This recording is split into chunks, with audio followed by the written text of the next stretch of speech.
Hemos estado estudiando una serie que denominamos La función pura de la iglesia. Y ahora, queriendo terminar esta serie, yo quiero compartir con ustedes un tema que lo he titulado Lo más parecido a Jesús. Sabe que existe una palabra que muchos conocemos y es la palabra cristiano. La palabra cristiano se repite solo 2 veces en la Biblia y se les llamó así por primera vez en Antioquía a todos los seguidores de Jesucristo. Pero no era una honra, en realidad era una especie de burla de parte de los romanos, porque esta palabra cristiano significa pequeño Cristo. Claro que hoy en día es muy común el uso de esta palabra para referirse a todas las personas que han aceptado a Cristo en sus vidas y que se congregan como parte de la iglesia en algún lugar, una congregación. Sin embargo, para ser un verdadero cristiano, debemos parecernos a Jesucristo. Y yo no me refiero en un aspecto físico, sino más bien en el plano del carácter, en el plano de la forma de ser de Jesucristo. Entonces, es claro que jamás vamos a ser como Jesús, pero podemos esforzarnos y ser, como he titulado el tema de esta mañana, lo más parecido que nos sea posible a Jesús. Entonces, empecemos a poder ver cuáles eran esas características de Cristo, cuál era esa característica, qué es lo que Jesús amaba, las cosas que Él hacía, y bueno, pues tratar de imitar, tal como lo decía el apóstol Pablo en el libro de Primera a los Corintios, capítulo 11. Ahí en el versículo 1, el apóstol Pablo dijo, sed imitadores de mí, así como yo de Cristo. Entonces podemos ser unos imitadores, no vamos a ser los clones, no vamos a ser Made in China, ¿no? Porque dice, esos son imitación, ¿no? Pero nosotros tenemos que ser imitadores de Cristo. Entonces, quiero que tome nota y podamos ver algunos aspectos de la vida de Jesús que nos van a hacer ser buenos cristianos y parecernos más a Él. Número 1, Jesús padeció sufrimientos. Y esto sí yo quiero que tome mucho en cuenta. Jesús padeció muchos sufrimientos. Podríamos decir que prácticamente toda la vida de Jesús estuvo rodeada de sufrimientos, desde su nacimiento. Fíjense que al nacer fue colocado en un pesebre rodeado de animales, en un lugar nada adecuado para un recién nacido. ¿Y eso por qué? Porque no había lugar para que se hospedaran sus padres cuando fueron convocados al censo antes de nacer. Entonces él nació en medio de un pesebre, en un establo donde estaba rodeado de animales. Eso es un sufrimiento para un recién nacido, alguien que está viniendo a esta tierra, ¿no? A los 12 años, sus padres lo extraviaron. ¿Cómo es posible que padres puedan perder a sus hijos, ¿no? Pero ellos habían ido a Jerusalén y a los 12 años desapareció. A los 30 años, cuando él inició su ministerio, junto con él inició también el levantamiento de sus enemigos. Ni bien comenzó su ministerio, ya empezaron los opositores, los que se ponían en contra de él. Sufrió el abandono tanto de sus seguidores como de los discípulos que decían amarlo. ¿Quién de nosotros no ha sufrido abandono? ¿Quién de nosotros de alguna manera no ha pasado por algo similar? Él sufrió el abandono también de su Padre por causa nuestra, por llevar nuestros pecados. Porque recuerde en la cruz cuando Jesús dijo, Padre mío, ¿por qué me has abandonado? Él sintió el abandono de su propio Padre a causa del pecado. Y eso solo por nombrar a grandes rasgos los sufrimientos por los cuales Jesús pasó. ¿Sabe qué? El problema es que ahora los cristianos de hoy en día no están dispuestos a pasar ninguna clase de sufrimientos. Al contrario, más bien, los cristianos de hoy en día se han convertido, voy a decirlo, en gente intocable en todos los ámbitos. Por ejemplo, si les viene algún tipo de prueba, alguna situación conflictiva, ellos oran rechazando todo eso y dicen, escrito está, no tocarás al ungido de Jehová. Y no quieren recibir nada, absolutamente nada, no les interesa tener un poco de sufrimiento, y eso es complicado. Los cristianos hoy, puedo decirlo, son exageradamente ofendibles. Uno no puede dar una palabra que viene de parte del Señor porque ya la gente se ofende. Directamente empieza a decir, oh, seguramente alguien le comentó al apóstol, al pastor, lo que estoy pasando y preparó esa prédica justo para mí. Ya no vuelvo más a esa iglesia. Y entonces empezamos a ver que son extremadamente ofendibles. No soportan prácticamente nada por amor al Evangelio. Sin embargo, cuando Jesús estaba dando sus enseñanzas a los discípulos, les advirtió con qué actitud ellos debían comportarse ante los sufrimientos. Le pido que me acompañe al libro de Mateo, capítulo 5, versículos 10 al 12. Y ahí veremos cómo Jesús les explica a sus discípulos cómo debían tomar el tiempo de las pruebas. Dice, bienaventurados los que padecen persecución por causa de la justicia, porque de ellos es el reino de los cielos. Bienaventurados sois cuando por mi causa os vituperen y os persigan y digan toda clase de mal contra vosotros mintiendo.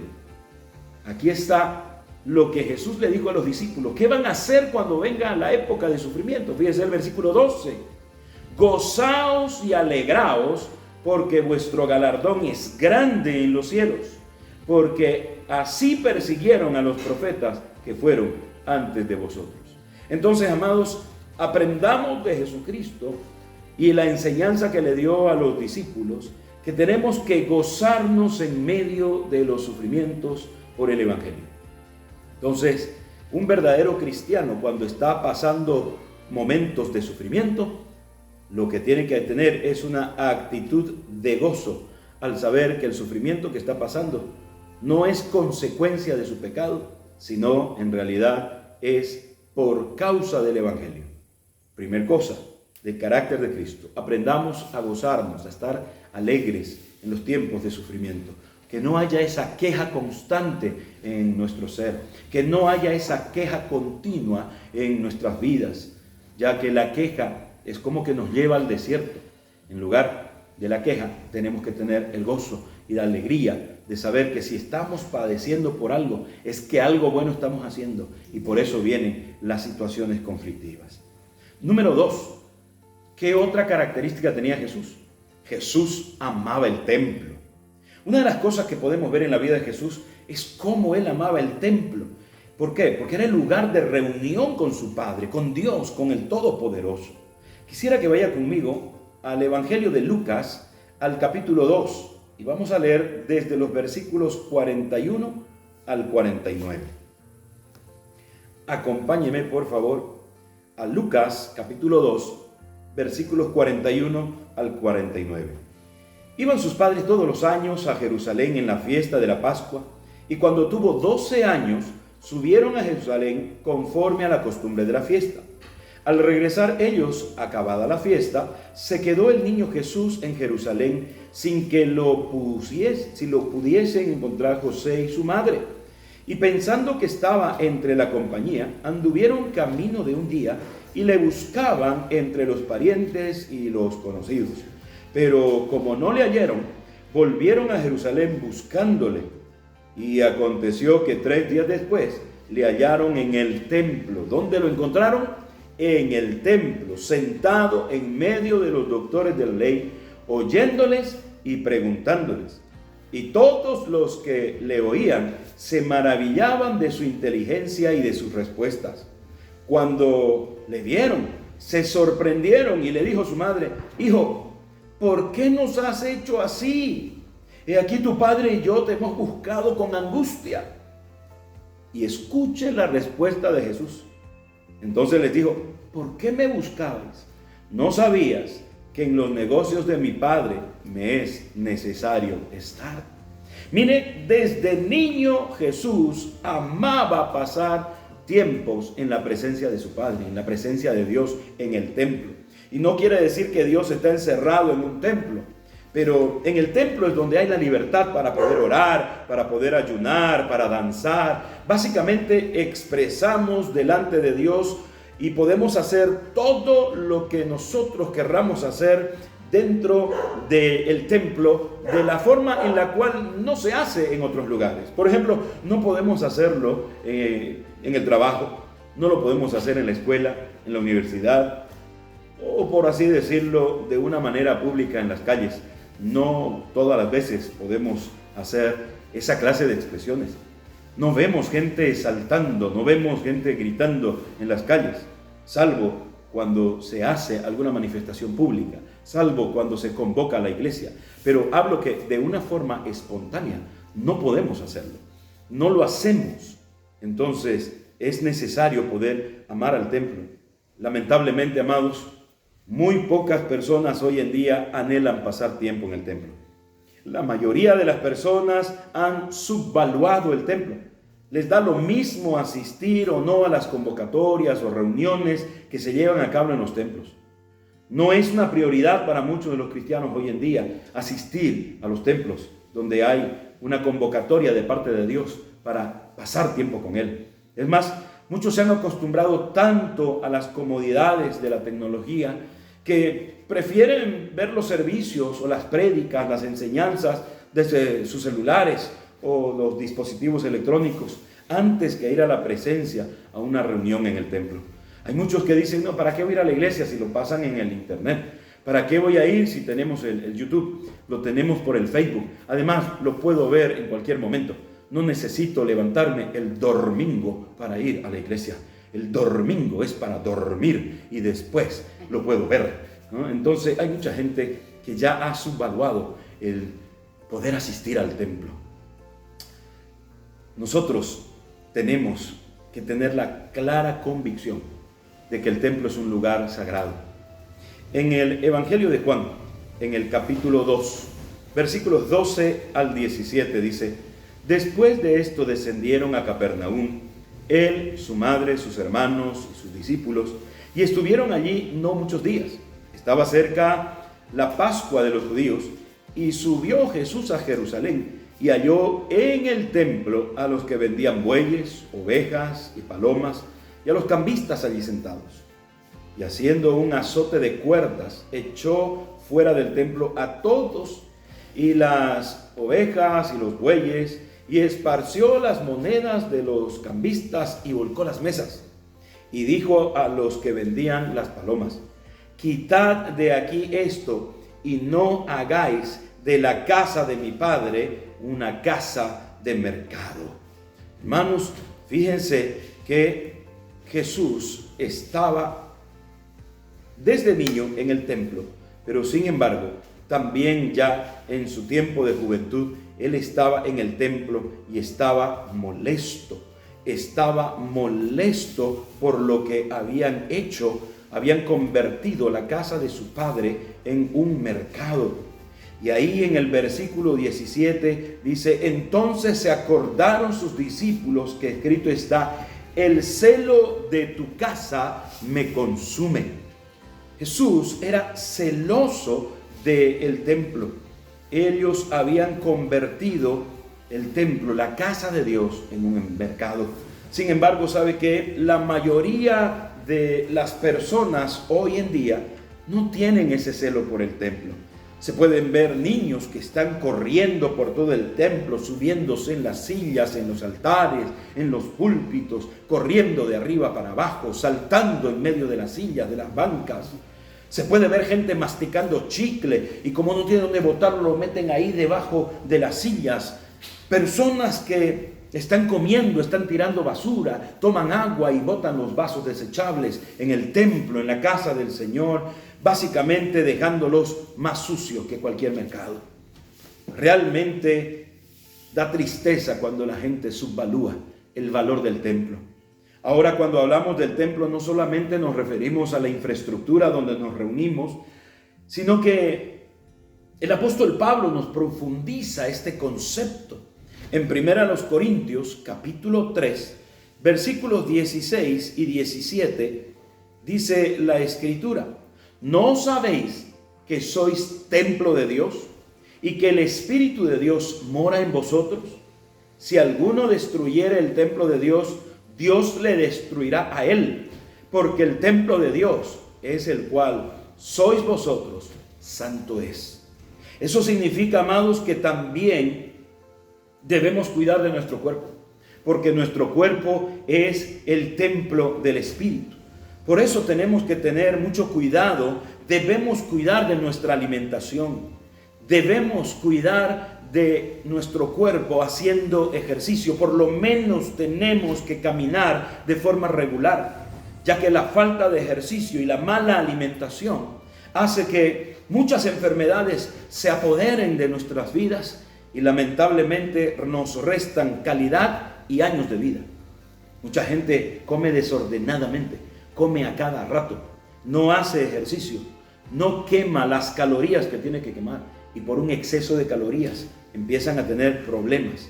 Se le sube el colesterol y una montonera de enfermedades, los triglicéridos, y no soy médico para decirle la cantidad de enfermedades que vienen por causa de la mala alimentación y también por la falta de ejercicio.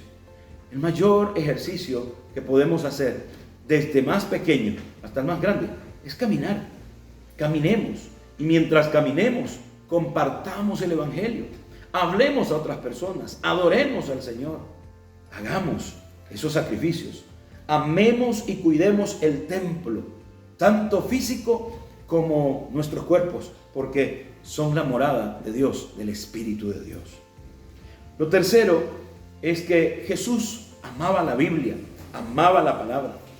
Hermano, desde niño Jesús le gustaba leer y aprender las Escrituras. Ya lo leímos en Lucas capítulo 2, versículos 46 y 47. Y aconteció que 3 días después le hallaron en el templo sentado en medio de los doctores de la ley, oyéndoles y preguntándoles. Y todos los que le oían se maravillaban de su inteligencia y de sus respuestas. ¿Sabe qué? Son muy pocos los padres que hoy en día enseñan a sus hijos a leer la Biblia desde pequeños. Lamentablemente, amados, tenemos que reconocerlo. La mayoría de los cristianos hoy en día en las iglesias prefieren colocarle juguetes, prefieren colocarle videitos, juegos o películas a sus hijos durante el servicio.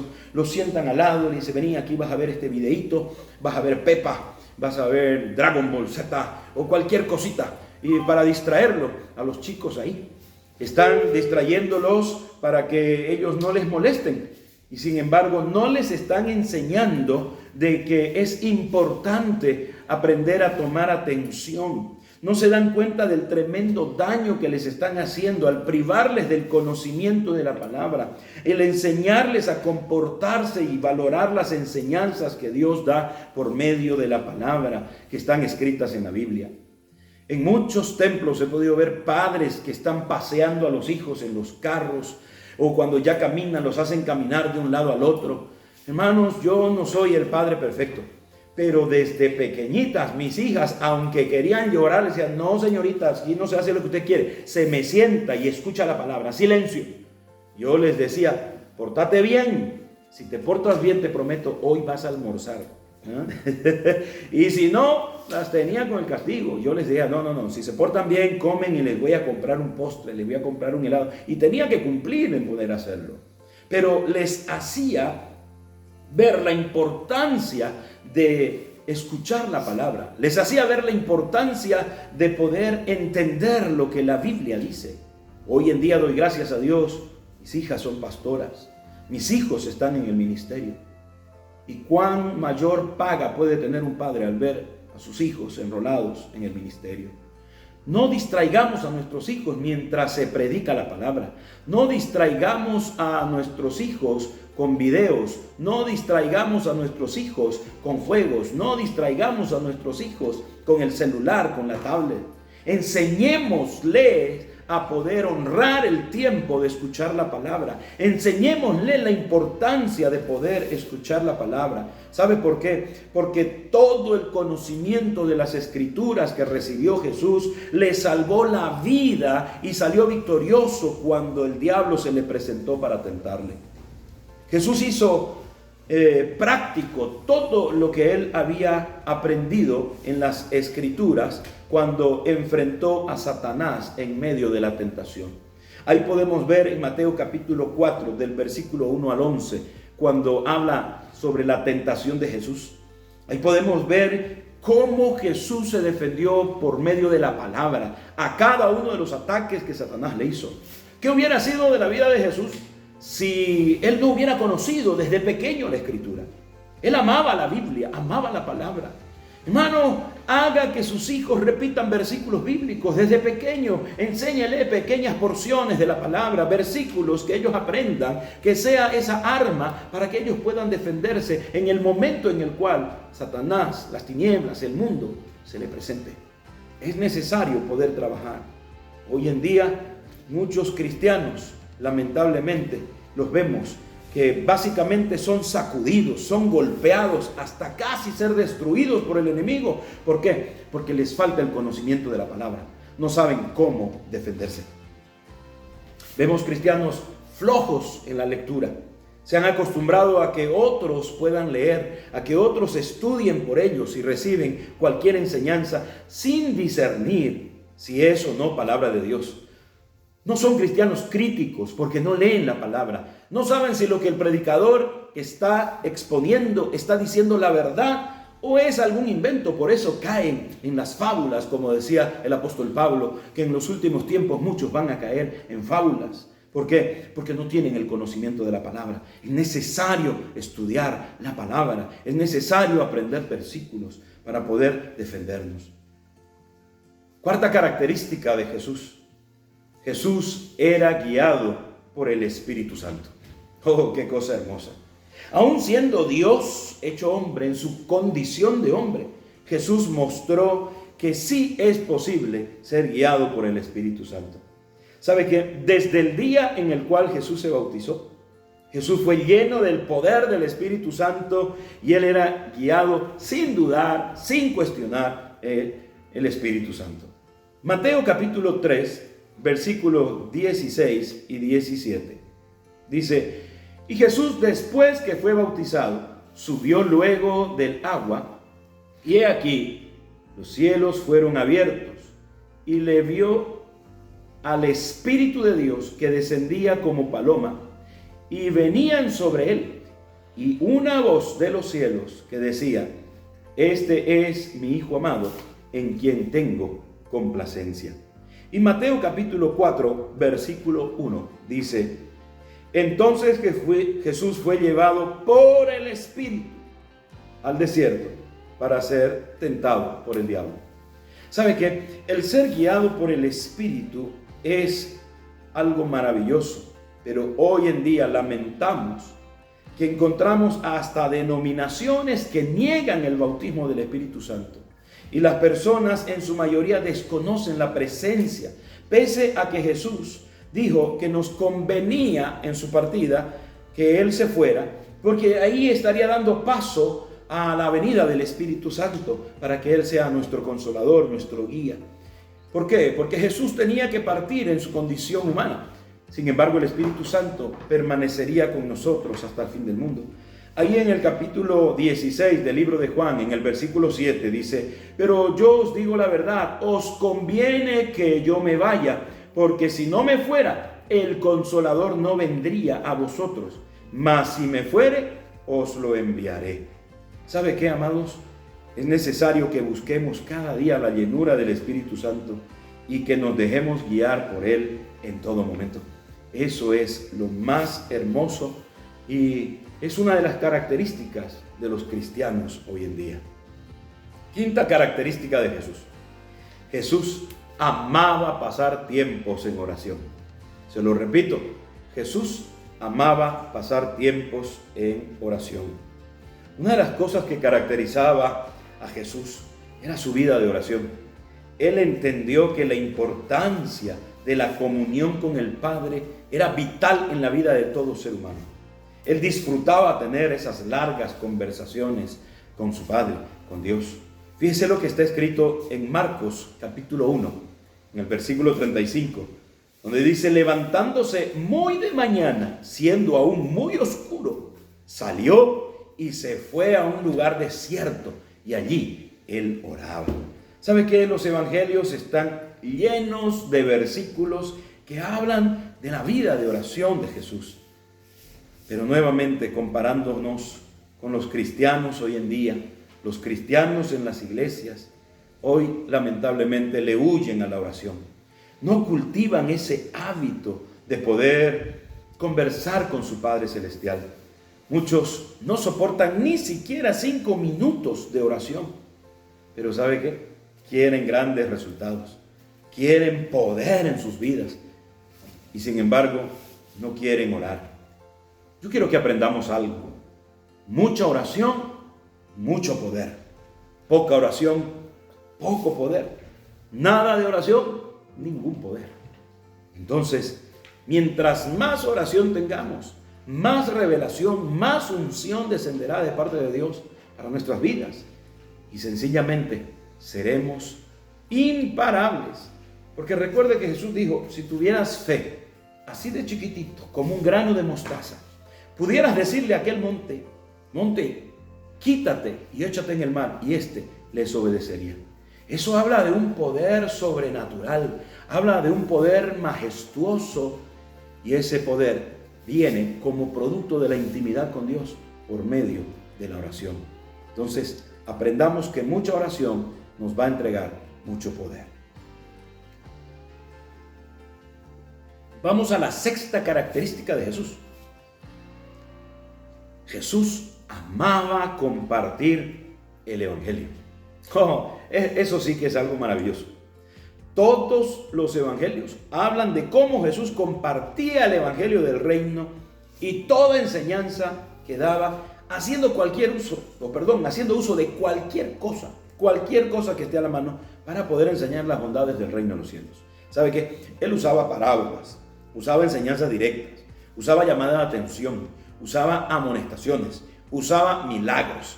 ¿Sabe qué? Todo, absolutamente todo lo que estaba a su alcance para poder enseñar desde el día en el cual se bautizó. Mateo capítulo 4, versículo 17, dice: desde entonces comenzó Jesús a predicar y a decir: arrepentíos, porque el reino de los cielos se ha acercado.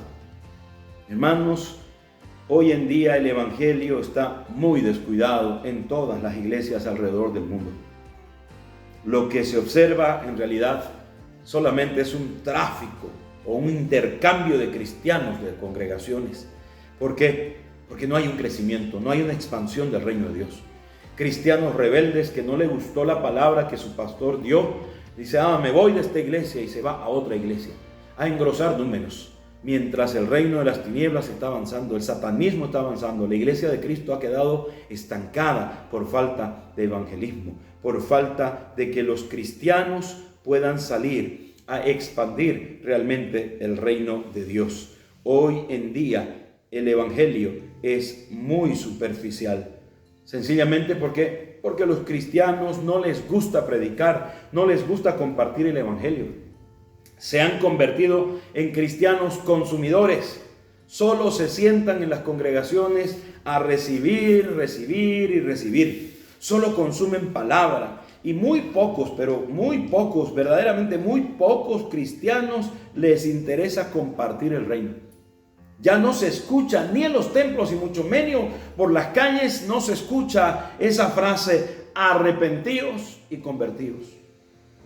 Estamos llevando por este tiempo, en esta generación, simplemente un evangelio muy liviano, muy superficial.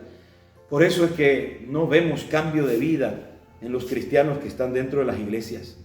Hemos abusado de la palabra gracia y decimos: no, ya no estamos en tiempo antiguo, estamos en el tiempo de la gracia. Y dejamos que el pecado se pasee en medio de nuestras congregaciones, en medio de nuestras vidas, en medio del pueblo, y estamos dejando de evangelizar, estamos dejando de decir: arrepentíos y convertíos. Amados, debemos amar y disfrutar el compartir las verdades del reino celestial, porque allí es la meta donde todos queremos llegar. Ahí es donde todos queremos llegar, al reino de los cielos, a esa maravillosa boda del Cordero, cuando Jesús nos llame a su presencia. Necesitamos estar allí y necesitamos presentarnos no con las manos vacías, sino que necesitamos presentarnos con frutos que muestren que estuvimos en esta tierra trabajando y evangelizando. Séptima, y por hoy, última característica que quiero compartir con ustedes de parte de Jesús. Porque recuerde que hoy hablamos de ser lo más parecidos a Jesús. Entonces, en esta séptima característica de Jesús que quiero compartir con ustedes está el que Jesús amaba formar discípulos. Jesús amaba formar discípulos. Fíjense que Jesús no tomó a la ligera la formación de sus discípulos. Él pasó mucho tiempo en oración para poder ser guiado por el Espíritu Santo y poder elegir muy bien quiénes iban a ser formados como sus discípulos. Vamos por favor al Evangelio de Lucas, capítulo 6, versículos 12 al 16. En aquellos días, él fue al monte a orar y pasó la noche orando a Dios. Y cuando era de día, llamó a sus discípulos y escogió a 12 de ellos, a los cuales también llamó apóstoles. A Simón, a quien también llamó Pedro, a Andrés, su hermano, Jacobo y Juan, Felipe y Bartolomé, Mateo, Tomás, Jacobo, hijo de Alfeo, Simón llamado el Celote, Judas, hermano de Jacobo, y Judas Iscariote, quien llegó a ser el traidor. ¿Sabe que a Jesús le seguían grandes multitudes? Y de esas multitudes, él tenía 70 que eran más cercanos. Pero de esos 70, escogió celosamente bajo la guía del Espíritu Santo a 12 que serían los encargados de transmitir fielmente todo lo que les fuera entregado. Hoy en día, lamentablemente, nosotros hemos convertido la formación de discípulos en una competencia de quién dentro del liderazgo de las congregaciones tiene más discípulos, o qué gente podemos decir que la cantidad de personas que están bajo nuestra cobertura. Y se ha tomado a la ligera y se entrega a trocha y mocha cobertura y se da al discipulado a cualquier persona, y no existe una verdadera responsabilidad de poder formar personas que puedan transmitir a la siguiente generación con la misma fidelidad con la que fueron formados. Formar un discípulo, amados, requiere de invertir tiempo, requiere de invertir recursos, requiere de transmitir, es decir, hacer una transferencia de espíritu por medio de la comunión. Así, tal cual lo hacía Jesús con sus discípulos. Fíjense cómo es lo que hacía Jesús. Jesús comía con ellos, ayunaba con ellos, dormía con ellos, viajaba con ellos, hacía de todo con sus discípulos. Él invertía tiempo, invertía recursos. Jesús realmente se invirtió en los discípulos. Y hoy en día vemos coberturas que se dan de nación en nación, que se hablan de año en cuando. No pasan tiempos de calidad, no pasan tiempos de entrenamiento, no pasan tiempos para poder formarle. No hay una transferencia de espíritu. Y queremos decir, oh, damos cobertura, hay 1000 pastores debajo de mí, o tenemos 15,000 miembros en la iglesia bajo mi cobertura, soy líder de multitudes. Jesús, siendo Dios y hecho hombre, escogió a 12. ¿A cuántos tú estás escogiendo para ser discípulo? Para transferir tu esencia, para transferir quién eres tú en el reino. Necesitamos amar el formar discípulos, pero esto es amar con responsabilidad. No importa la cantidad, no importa el número, lo que importa es poder decirle, Señor, quiero formar a esta persona o a estas 2, estas 3 personas que vayan a llevar celosamente todas las enseñanzas que tú me has dado. Así que, amados, dejemos de competir y amemos formar discípulos fieles. Amemos las enseñanzas que sean transmitidas tal cual nos fue confiado, en obediencia a lo que está escrito en el libro de Mateo, capítulo 28, versículos 19 y 20, cuando Jesús le dijo a sus discípulos, por tanto, id y haced discípulos a todas las naciones, haced discípulos en todas las naciones. Cuando tú terminas tu trabajo de formar discípulos en una nación, invierte tu tiempo, viaja, ve a otra nación a formar discípulos. No lo hagas por teléfono, no lo hagas por correo, no lo hagas por... Hay que invertirse.